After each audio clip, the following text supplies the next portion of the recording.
start.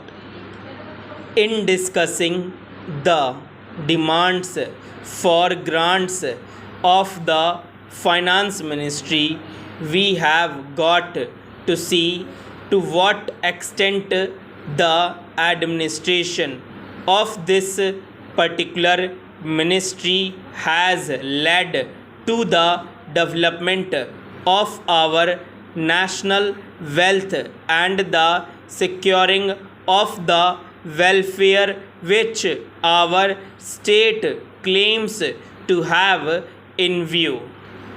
Madam, we must try to analyze very carefully the working of this particular ministry because it is not merely a department of the government, so to say, but it is the nervous center of the administration of the country.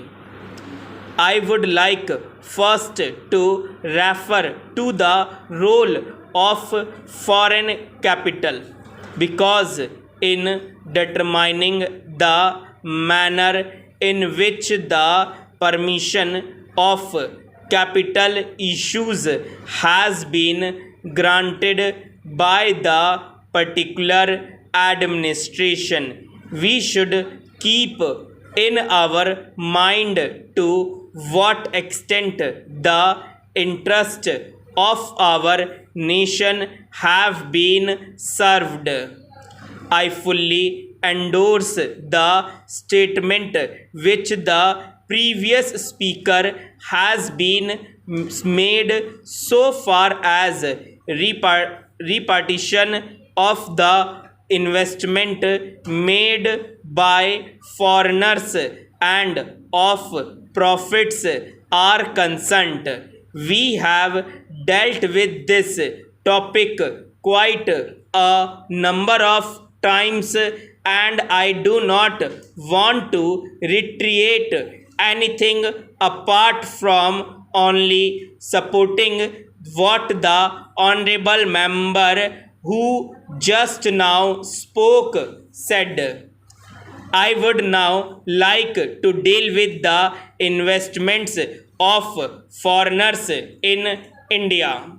Madam, the government of our country accepted the proposition that in allowing foreign investment, it should come in only in such industry and such form of production wherein our national investors will not come forward and in which technical skill is wanted.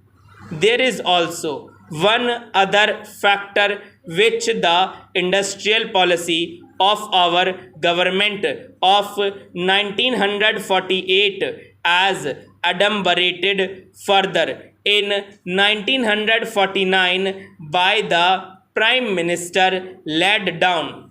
It specifically said that the control and ownership of such concerns should, as far as possible, be in the hands of Indian nationals and the technical know-how of our country should be developed.